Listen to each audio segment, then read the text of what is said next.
Kino simanyi wa kukitandikira. Omusajja gwolaba oyo ali ku screen awasizza omwana gwakuzaasitula gwakuzaalabirira gwabazadde ng'alaba ate ng'abaddengawo mu bulamu bw'oyo omwana kuvanga muto paka wawezezza emyaka 18 n'asalawo abeere nga amuwasa. Amanya eddoboozi bamutemu SMX representing straight out SMX Media. Nebaza nnyo ba SMX Media Kings and Queens, mwebale nnyo mwebale ddala okwagala SMX Media n'okubeera nga mwasubscribinga n'ate nawe kubeera ng'osubscribinga. Ngenda kusaba subscribe ng'ensonga gye nkuwa eri emu nti waneno ku SMX Media tukonvertinga stories zaffe ne zibeera nga ziwewuka data waleme kubeera ng'agenda mungi. So gwobeera oyagala okulaba story data wa ataleme kubeera ng'agenda mungi. Owanditutte 99 MBs ne wagendawo just 28 MBs ku story.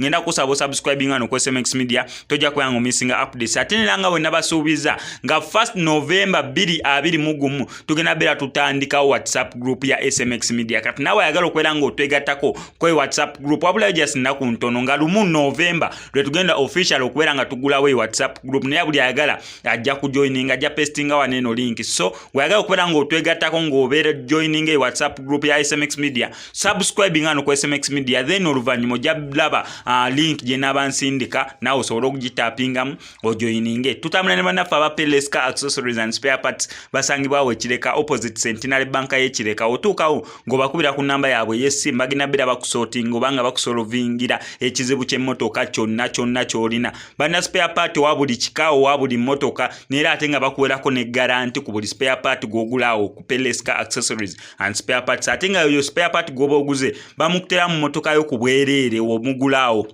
Ate nga bana ne car tracking system, bana car security system, bana alarm system ez'enjawulo ze basobola okubeera nga bakuteera mu mmotoka yo. So gwayagala okubeera ng'onyinza emmotoka yo oba ogiteekamu security system ez'enjawulo genda ku Peleska Accessories and Spare Parts Ekireka opposite Centenary Bank y'Ekireka bagenda beera bakusootinga oba nga bakuyambako mu kizibu ky'olina. Story badde etambula ku social media platforms ez'enjawulo eya mwana muwala oyo oba musajja mukulu oyo. Okusinziira ku lugero oluli emabega w'ebifaananyi ebitambula nera ng'ebifaananyi w'obiraba ebifaananyi ebimu oyo akabebbi omwana ogaayo ono ke yali asitudde oba omusajja ono ke yali asitudde kigambibwa oba kiteeberezebwa okubeera okusinza ku platforms ez'enjawulo n'okusinza ku sources ez'enjawulo ye mwana muwala oyo. Ekisinga okubeera nga tekyewuunyisa oba nga kyewuunyisa oba nga tekyewuunyisa kisinza kuggwa obeera awulidde. Ono omusajja alina abaana 3 ebbali naye ata n'ono omwana omuto gwakuze ng'asitula gwakuze ng'alabirira amulinamu omwana ow'emyaka 2. Omuwala byakaweza emyaka 18 kati kandikuviire ku ntono. Kigambibwa mbu ono Guy okuva mu buto yafuna ati access kw'ono omwana okubeera nga bekozesa n'ebifaananyi ebisafeesinze kati kweno story. Mbono omusajja yagezja datinga maama w'ono omwana okitegera ng'agezaako okubeera nga amukwana ndowooza yamukwana nera ndowooza nga omanyi ebitagirawo ebiti oba no point yabadde nti ono Guy yadetinga maama w'ono omwana ng'embeera si nnungi ewaka w'ono omwana oba maama w'ono omwana gye yali ali mu kubeera ng'ayitamu. Maama w'omwana ono we yafa n'ava mu bulamu bw'ensi eno ono Guy n'abeera nga godfather n'atekinga on responsibilities ono omwana omuwala akakabbebi n'atandika okubeera nga akalabirira ng'omwana we. Mu kubeera nga akalabirira kumbe alabirira mukyala we ow'omumaaso ye tali ku bya bineeno simanya ni mu kubeera nga nkuyamba nedda nera n'akalabirira bulungi. Kati ono mwana muwala wabeera nga n'emyaka 18 ate ng'olredde alina omwana ow'emyaka 2. Kati omwana wabeera na myaka 2 jattako omwaka oba emyezi 9 gyasipendinga nga ali lubuto kale nago tugwalire gulumu mu mwaka egyo myaka 3. So ku myaka 18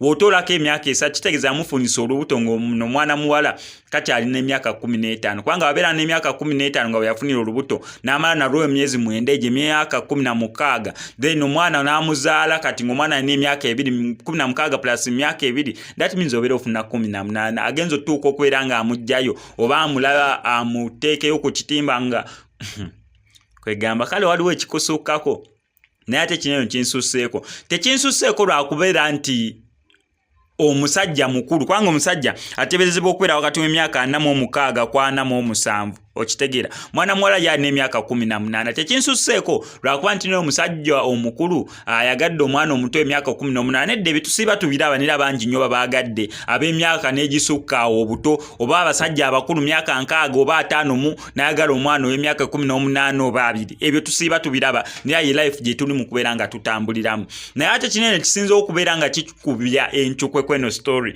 kwe kubeera nti neeraba mbi akaana kaneno yakeekuliza okitegeera okuva mu buto nga akasitula bakyagira pampo manyi kyakatwalayo kana bakayita batya sente ze bawayo ng'ogenza olabako ku muntu azadde no akaana n'okawaayo ko sente akaana tokakuba bwavu kasitulamuko olinogira sente so kuva mu buto oba kati yamwegomba kuva mu buto kwegamba kale waliwo ekintu ekizibu okubeera ng'okitegeera oba feeling zajja bukulu kubanga omuntu gw'okuze naye gamazima waliwo engeri gye kigiramu ekyo hesitation n'ebeerawo okitegeera naye kuva mu buto akaana ng'okalaba maama wako ndooza naye wamulya nako n'omumala then ne wafuna ebizibu n'ogamba nedda zikandabirira omwana n'omutekinga on nga godfather n'omutekinga on nga guardian n'obeera nga gwamulabirira mu kubeera nga gwamulabirira ebintu ne bigenda maaso ne kakula ndooza n'otandika okufuna feeling zaako nga kanemya ate kati wabeera wamu yafuna olubuto ku myaka 15 that means ebyobukaba nobera nga yabitandika ndoza nga n'emyaka 10 oba 12 nunga wakatandikako kana emyaka 10 oba 12